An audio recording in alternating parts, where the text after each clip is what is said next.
What is shaken? Welcome to this episode of the Wind Up Podcast. Thank you so much for tuning in. Be sure to give it a like and subscribe or follow the show wherever you're consuming your podcasts. You can also follow us on any of our social networks. That's on YouTube, Instagram, the Book of Face, and the social network formerly known as Twitter. The handle on all of those will be at MTGA Wines. You can head to our website, mtgawines.com. Scroll down to the bottom of that homepage. You can fill out the little form there and submit questions, ideas, and thoughts for the show to dive into in future episodes. While you're there, you can also find out a little bit more about us, our wines, and all the goings-on that we have around the country and, of course, here in the Napa Valley. Well, that's what's been in the news, I guess, over the last couple of months, but we're talking March 2026. I think we're about done playing catch up with the happenings in and around the industry, except for one major thing, you guys. Welcome back to the Wind Up Podcast. We are here doing the thing yet again. Still figuring out how the hell these kind of broken up, episodes and things are going to be going. I hope you've enjoyed it. Please provide feedback. I'm literally winging it. It feels like I'm starting this all over again a little bit, which is not the worst thing. It's not the worst thing, you guys. This episode is probably going to be stuck on one topic and one topic alone. Also, I realized something as I went back and was editing some of my episodes. And I didn't have time to re-record them, and I couldn't fuck with the sound enough to not mess with it. I realized, and I'm sure this has been happening for a while, and no one's called me on it, which is kind of surprising, actually. I realize I breathe really heavy. And every once in a while you hear a p in the microphone. That's my bad. I'm so sorry. It was painfully obvious. There's probably another one right there. Painfully obvious. So I'm trying to stand a little bit back from the mic. I've reduced the gain on it a little bit, hoping that the sound quality gets a little bit better. Hopefully it does. My bad, you guys. For a while there were a handful of you, especially in the early days, that were like, "Hey, it's too quiet. You need to boost the volume a little bit." And now that I've boosted it and probably have been recording these for a year or so or more, it's kind of fucked up. So you're going to see me, if you're watching the video of this for some reason on YouTube, on the right hand, you're going to see me looking to my right because that's where my equalizer is for the volume and all that stuff. And I'm just going to kind of keep track of it through this video to see if I can see it spike every once in a while when I do certain things. When I have to take a breath, I'm probably going to lean away from the microphone. It's going to look so weird, but we're living and we're learning and we're figuring it out. But let's get into the topic at hand. We covered, the last few episodes have been, a little bit more past history other than, what's happened at Premier Napa Valley and some smoke taint meetings and things like that. This article, who is, from a friend of ours, Jess Lander at the San Francisco Chronicle. Some of you have heard me say her name before, particularly around the residual sugar and stuff that came out of Kansas regarding the Maomi wine brand last year. Go back, listen to that episode. It's fabulous if you want to know how much sugar is in some of these commercially made wines. Not allegedly anymore. There's actually lab reports that will tell you what's in them. But this, you guys, this is another one of those things. When that article hit last year, about this time, I want to say it was February, March, something like that. It was the curtain's been pulled back. People can finally see what is going on here in this industry. Really, really. And many of you know, and it's something that we've already talked about in many of the episodes recently, is just transparency and giving you guys, wine consumers, wine fans, more information to work off of. Today, we get to dive into the shady underbelly of the wine industry and how it actually works. Listen, for some of you who are in the industry, this. It's widely known that this is a thing. This is not some secret. This is common practice amongst many, many states, many, many wineries, many distributors, retailers. This happens all of the time, every single day. And it just so happens that the biggest wine distributor in the country is getting called out on it, along with a couple of brands and things like that. But this is so commonplace. I can't even begin. I'm surprised. Honestly, I love Jess and what she writes and what she reports on. I can't believe that this is even news because of how common it is. It's like, oh yeah, everyone knows that this stuff happens. This is not. This is not like anything. Like this is like a nothing burger of like, oh yeah, the wholesale 3-tier system is still in essence run by the mob. Not really, but kinda still in this sense. And and this is what it's I'm so happy it's in the limelight, but it's like, yeah, this is how it's been forever. Since the day prohibition went into effect, this is how it's been, and ever since this is how it's been. What am I talking about? Let's get into it. And I quote the title of the article: How Alleged California Grocery Store Wine Bribery Scheme Worked. How Alleged California Grocery Store Wine Bribery Scheme Involving Southern Glazers and Albertsons Worked. And there are probably some of you out there that are like, really? Like, what are they, how are they, like, how, like, you're bribing people to, like, carry wine and sell wine? Yes, that's exactly how this industry works. It's how it works at every single level of this industry. This isn't like some small, like, oh, the big guy got caught out in the spotlight. No, this is, I say everybody, it's almost everybody. I'm very thankful that early on in our business life cycle, let's say, we still run into this on almost like a weekly basis. This is so commonplace. And we're very thankful that we work with amazing partners that don't do this shit. Because we state it very clearly, like, hey, you support us, we support you. We're not doing anything extra. Like this is a business relationship. And what we can do to support you in the market, we will. But you know what? There's going to be a very thick red line that we do not cross. Now, I don't even know where to start. This is kind of a long, big story. So I'm going to take it from like what I know from the distribution side of things. And then I'm going to drill it down to like day-to-day winery operations. And as we get into this, I know we're like 5-7 minutes in already. I just got done with like a working lunch, with some colleagues, one of our amazing barrel suppliers and a good friend down the road in Stag's Leap. And it was a great lunch. Had a lovely patty melt down at the Charter Oak restaurant.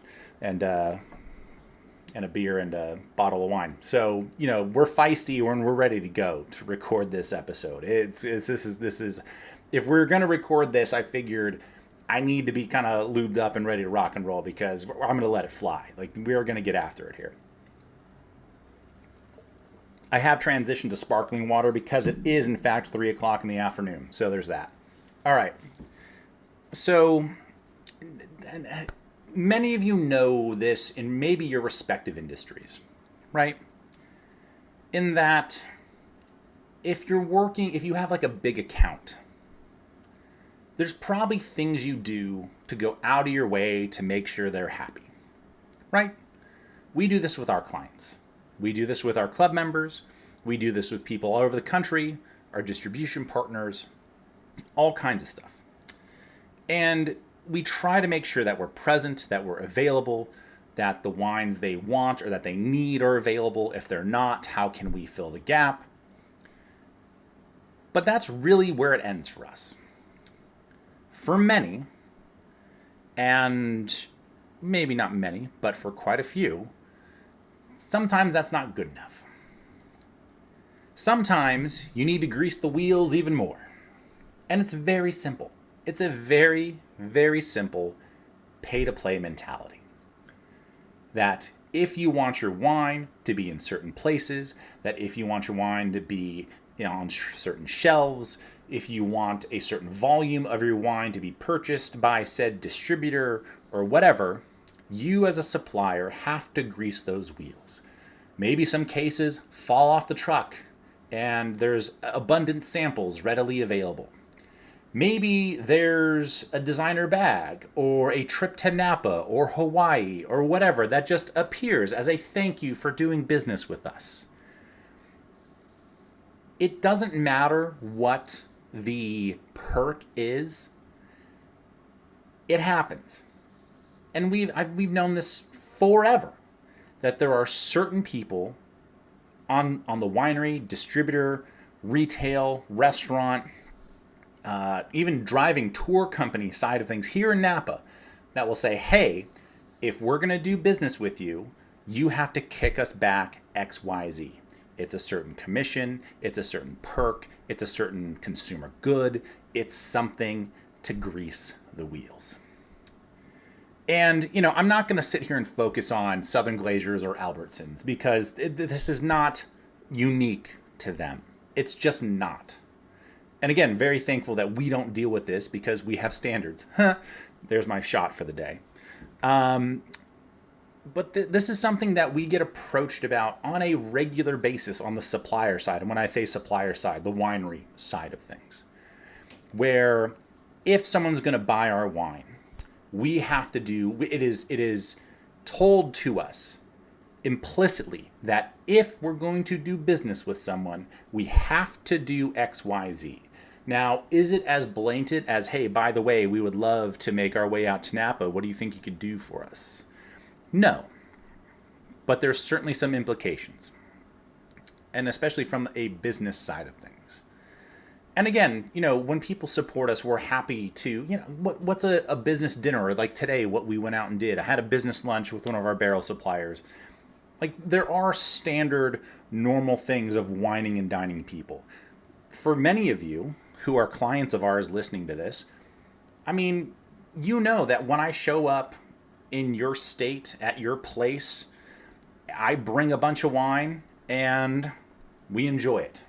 It greases the wheels, but it's a standard operating procedure, much like hosting a tasting here in Napa. I'm going to open up wine, we're going to drink it, you're going to enjoy it, and hopefully purchase oodles of it. Standard operating procedure, right? When it comes to things like this, it takes it one step further, right? And we're talking about a series of indictments in federal court in Oakland. Like, this is no joke, you guys. Like, this is the real deal here. And of course you have Southern Glazer and Albertsons coming out saying like, oh, we don't approve and this is how we don't do business. Bullshit. This is exactly how you do business. This is how everyone, again, I'm being facetious, but this is how so many people do business. This is not unique to either one of them. This goes way further than just Southern Glazers and Albertsons. Please. Listen, I mean, this is, and I quote, in August 2020, the vice president for the largest U.S. alcohol distributor, Southern Glazers, took a photo of the shelves at one of the 300 Southern California grocery stores owned by Albertsons. He texted it to a wine supplier, that's the winery, who had provided bribes, including a designer bag, gift cards, to show the shelves featured with the supplier's product, according to subsequent federal charging documents. End quote. Like, this is not, it sucks that this isn't news. This is what happens. And let me, I'm going to take it down a couple of levels here to maybe something more localized, because this is the article that's going to get the headlines, hopefully, and hopefully go wide, and shed more light into kind of the tomfoolery that goes on behind the closed doors with some people in this industry.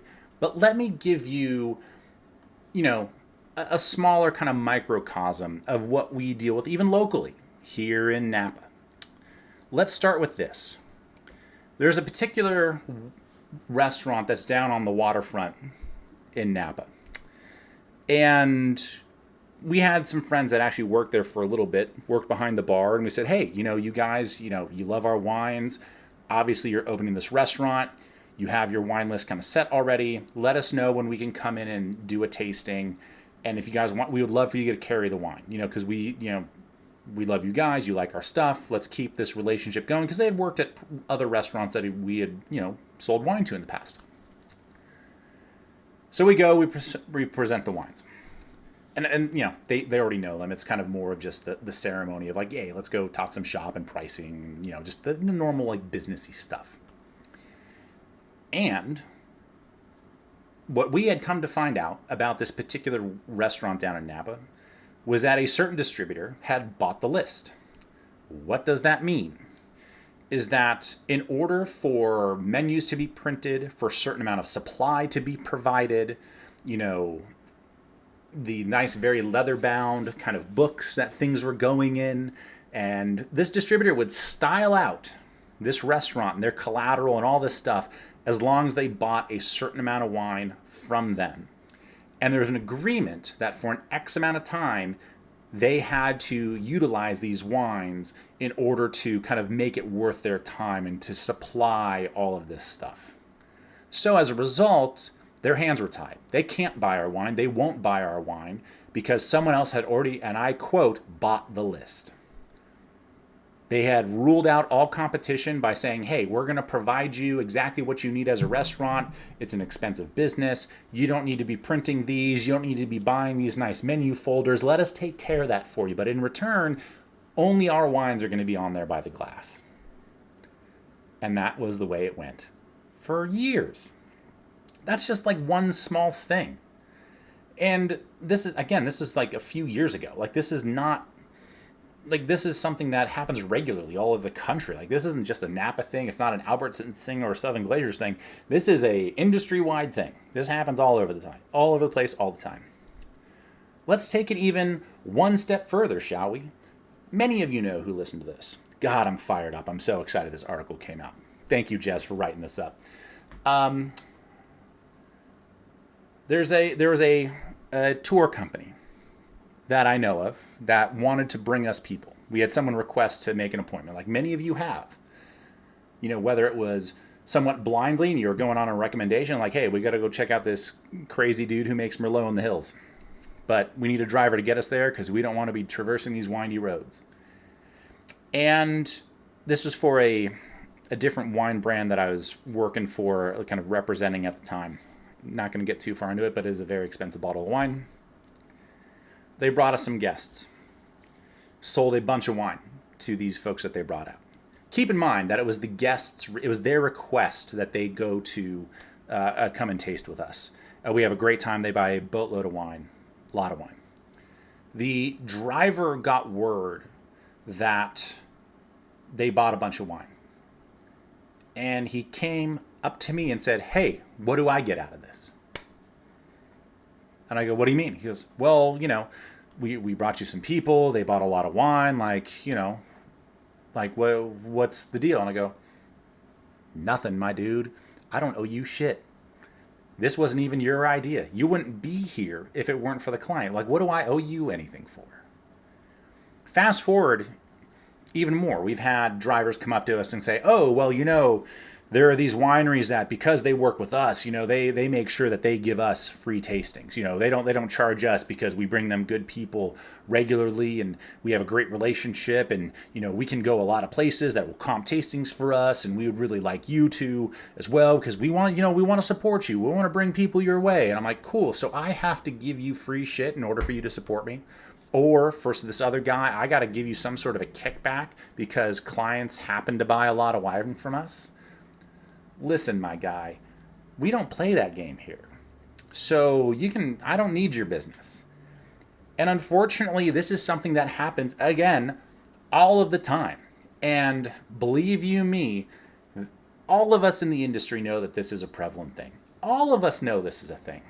So while it maybe took this long for it to really come into the limelight, via the San Francisco Chronicle, again, it's great to see it published and finally getting a spotlight shown on it. Hopefully it starts to change some of the culture in this industry. I doubt it will. I think there will be, just more surreptitious ways to do business like this.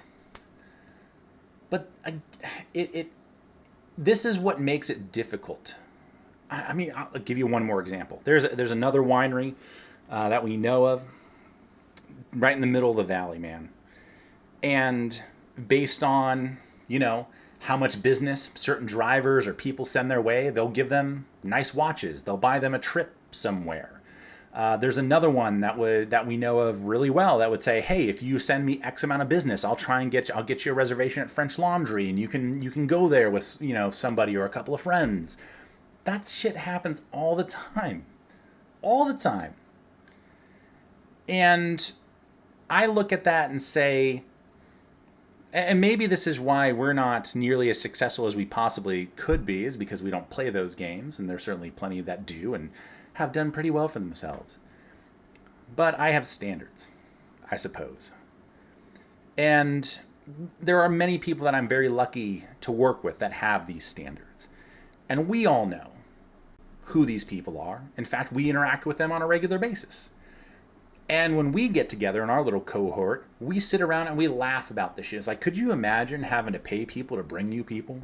Could you imagine how to get buying people trips and watches and handbags or expensive dining experiences just to bring you business? Now, obviously, it's a great incentive. But I would ask any one of those people, like, had it not been for that incentive, would you have sent that many people to them? Had they not been helping you pay your bills or give you something fancy? Would you have done that anyway? Are the wines really that good? Or is the experience really that good? Because if I remember correctly, you didn't send a whole lot of business their way. You didn't used to work with them a whole lot until recently. So that's interesting. It's a coincidence, I'm sure. It's just a coincidence, I'm sure. This is the shady shit that we deal with all the time. And the reason I wanted to record this episode right now is, number one, the article came out, recently. I mean, we're talking over the last couple of weeks. But number two, I'm literally coming out of a lunch with one of my barrel suppliers, who also happens to have his own wine project. He also happens to be a good friend. And again, there's nothing like a great boozy, business lunch. Still a big fan of it. We'll always be a big fan of it. But there's a difference between going out to lunch with colleagues and, talking some shop. Yeah, is it greasing the wheels? A little bit, sure. Is it providing me a fucking Rolex? Or, the Hermes, is it the Birkin bag? Hermes is French where we take our fucking time, by the way. It's true. I just watched Sex and the City again. It's a great show. Also, it's true. Hermes takes forever. Completely lost my train of thought. Anyway, there is a normal day-to-day business operation. Actually, and this is something that, and I hope, I'm not going to say who it is, but because this is kind of a weird thing, but this is something that happens regularly with distribution in particular, is that when we are providing samples for distributors, very typically us wineries will get what's called a bill back. So that for any samples the distributor uses to promote our wines, because you have to open wine and let people taste it, we get billed for that. And I have the agreement with a handful of our distributors like, hey, don't bother billing me back for anything. What I'm going to do is send you, X amount of samples that we are willing to part with.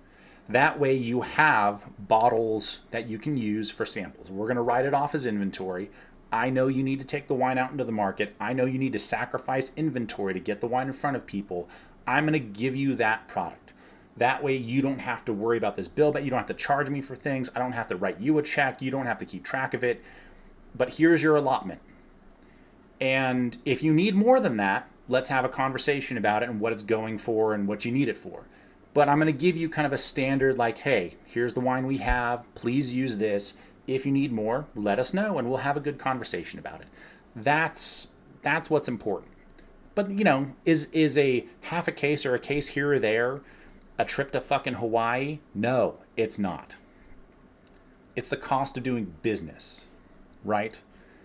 This is, there is, I feel like I'm speaking like the friggin' IRS over here, where what is it when it comes to business expenses, that it has to be a reasonable use or a reasonable something or other, or a reasonable cost of expense, and has to be tied to the business in some way, shape, or form, and that's how or why you're able to write stuff off as a business, right? I'm not a tax attorney. I don't know how it works, but I, keep track of all this stuff because of accounting reasons. But there are reasonable ways to go about it. And then there are certainly the shadier ways of hey, by the way, we need to have a, end stack in the grocery store. If you make sure you get all those cases on there, we'll make sure that we get a couple extra in there for you. No, don't you worry about it. We'll take care of it.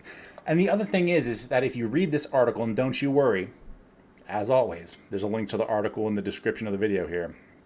is that it's not like distributors will do this willy-nilly. They will go back to the suppliers, the wineries in question, and say, hey, here's what they're asking for. They want this much wine, and they'll take this much wine, but you have to do X, Y, Z. Can you provide X amount of free product? Can you throw in a little something extra? Can you do this? And by the way, because we're helping out with this, like, what's in it for us? And it dips and then double dips, and the supplier, us, typically gets screwed because we're providing all of this stuff plus our wines at a massive discount to try and grease these wheels. And it's like, come on, you guys, like, we're getting taken for a ride over here. And now it's in the spotlight. I mean, this came out on March 6th, so it's been a little while since this article kind of hit the airwaves. But, man, you guys,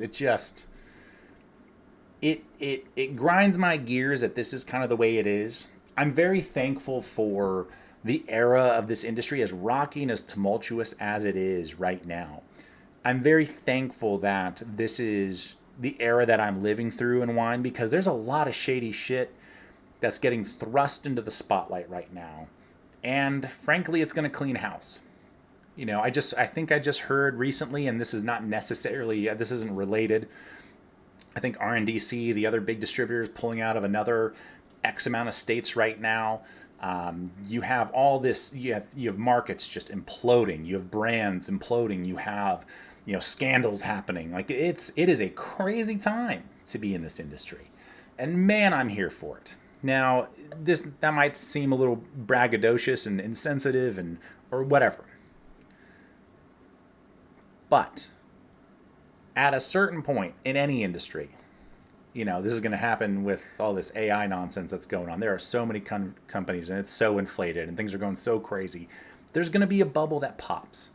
And in the wine, and this is not investing advice, so don't listen to me, but this is what's happening in the wine industry right now. We talked about this a whole bunch last year, right, you guys, about the industry and how troubled it is between, the grape supply and contracts and, how much fruit's going for to sales and what markets are bearing or not bearing in this particular situation, and the negotiating that's being done, how wineries are surviving or going under or whatever. This is a part of it.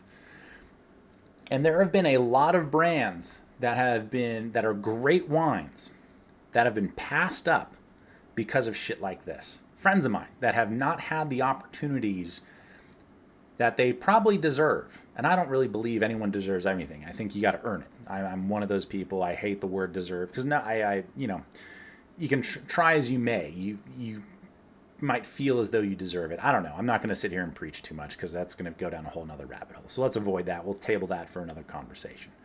But they've certainly earned it. They've put in their time. They make great shit. They're present, they're available, but they can't afford the plane ticket to Hawaii. And they get bypassed for some other brand that can. And it's a damn shame. I mean, this is the kind of stuff that back in my days working for big brands, when I had to go work the Central Valley of California on a work with one time. And every conversation was, all right, we're going to take this much wine, but what's in it for me? Almost every conversation is like, what can we get another couple of cases of samples? Can I, can we, come out to the winery sometime? You all have a guest house we can stay in, like this. And it's like, oh yeah, sure. Whatever you need. Like, we got you. As long as you're moving boxes, it's all good. This is, it's so frustrating. And, part of it is probably being on the outside looking in a little bit. Like, clearly we as a small wine company can't afford to do any of this stuff. I can't compete with some of the marketing budgets and expenses that these brands have to try and grease the wheels. I just can't. We can't. There are many of us that can't. And for those that do and can, I certainly looked down my nose at them. I'm like, you guys suck. Like, you are the problem with this industry. And there's going to be a few of them like, well, this is just how business is done. I'm like, yeah, go fuck yourself. All right? This is not how business is done. Business is done between people that, see eye to eye, at least to a certain extent, want to support one another. And yeah, maybe I take you out to dinner or take you out to lunch, but that's reasonable compared to whatever watch or handbag or trip I send you on. If you have a certain sales goal or something, if you're an employee and have a certain sales goal, and man, I know there are so many wine brands that are like, hey, here's your focus, wine for the next couple of months. If you sell X amount, we'll bring you out to Napa and we'll put you up in the guest house and we'll do this and we'll do that. And it's just, all right, I guess that's how the world works.